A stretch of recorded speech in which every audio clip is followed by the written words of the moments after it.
the over the wire, except you will have a longer wire.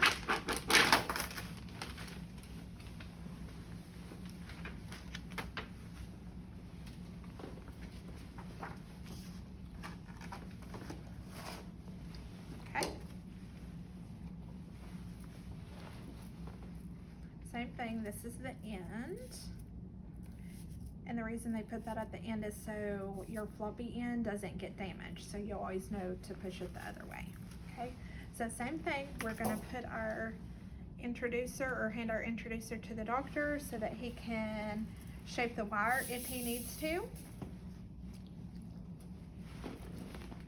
And I always, right now, the wire is inside of the hoop, but I throw a wet 4x4 on there because eventually the wire is going to come out of the hoop and I want to make sure it's controlled and don't fall off my table. Okay, so once we are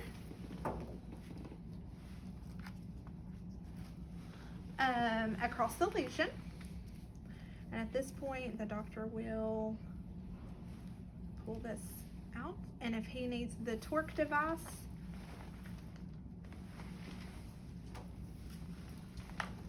you can put it on there for him. Okay, I'm just going to show you. So it comes through, just slide it up to him, and then whenever he gets it where he wants it, he will just tighten this, and then that way he can move his wire and direct it down a side branch or not direct it down a side branch. Okay. So then he'll say whatever balloon size that he wants. Make sure that it says over the wire on the balloon. Okay, so I'll take that over the wire balloon. Oh wait, let me see that. That's a peripheral. Is anybody else pulling over the wire? Mm-hmm. It's the same one. Check that third table. Wait, this one, Actually, it's a 3mm by 4. Well.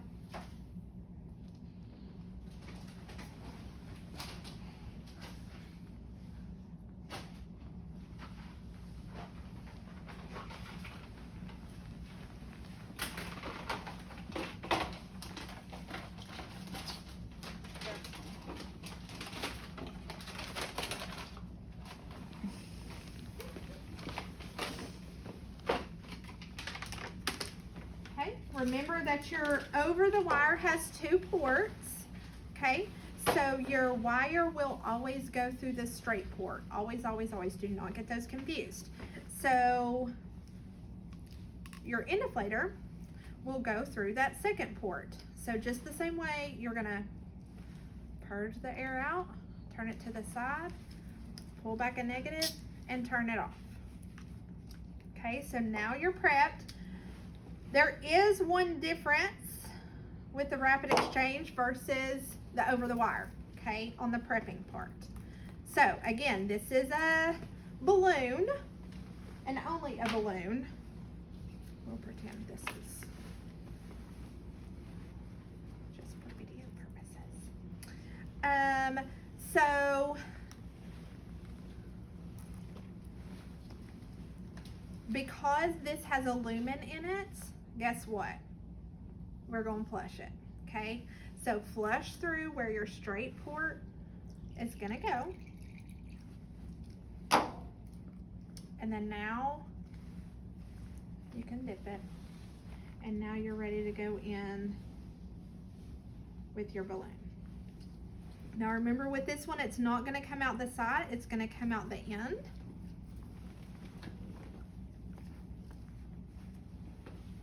I'll need my doctor on this one.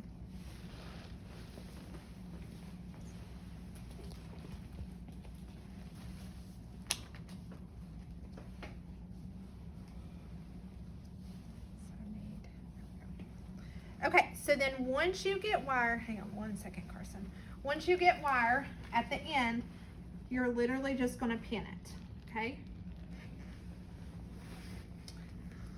So with this one, because of the length, you will need to make sure that you have a clear way, because you do not want your stopcock to get tangled on anything.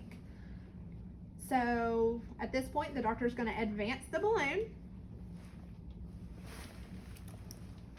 You can ask them to hang on, or go ahead and just hold it really taut so that they can advance the balloon really smooth. And then at this point, once they get in there, they'll ask you to test. So get your balloon ready, roll it out to the side, turn it off, pull a negative. Because it's a balloon, not a stent. Do not pull negative on a stent. Okay, so then they'll say test. You'll test, make sure the stent is in the right spot. Oh wait, this is a stent. Hang on, let me show you how to do a stent.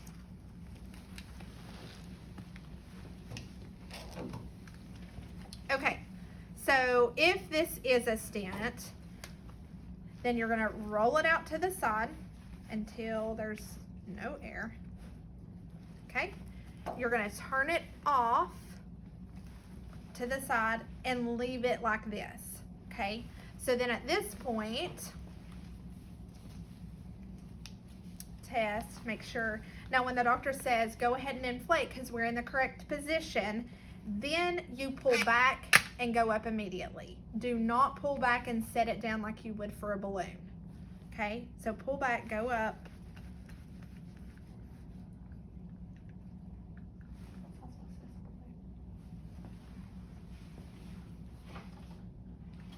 We're good. Okay, we're gonna go to 10. Sometimes with your balloons, the bigger balloons, when you go to 10, it'll kind of like bounce and go down. So you'll have to keep an eye on it and make sure it stays inflated till 10. And then make sure that when you go up, make sure the monitor knows, because they are keeping a timer. And then go down. And sometimes they'll say, stay it for 30 seconds. So then you tell the monitor person, stay it for 30 seconds.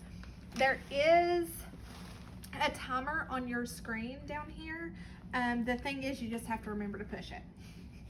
So it's just easier for the monitor person to do it. Okay, so then when you're down and stent is deployed or balloon is done, you can take this off. You can leave that on if you want. It just makes it easier to take the balloon out if the end inflator is not there pulling on it.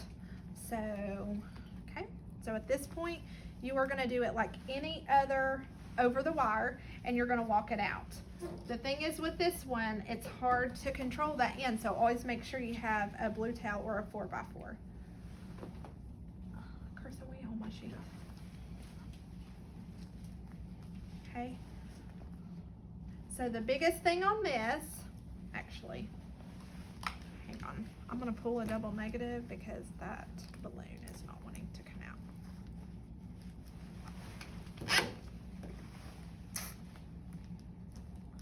Okay, so with this one,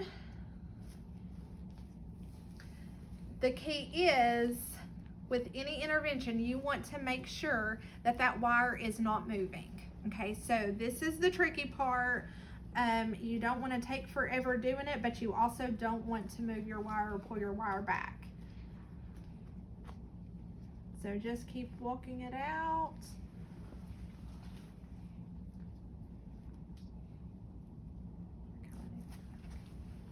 Okay, and then the doctor will say, I have wire, so hold on to the wire. And then at that point, you can pull the balloon catheter off. Okay, and then they'll take a picture. Of course, this kind of varies. Every doctor is different. They may want to take a picture before the wire is removed, and then they'll also take the final picture. They'll remove the wire.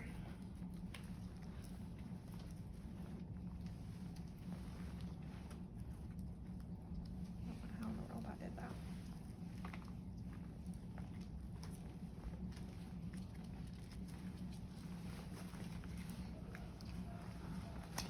in and take the final picture to make sure there's no wire biased. Oops, sorry. Okay, and then once that is done, you can pull the guide out.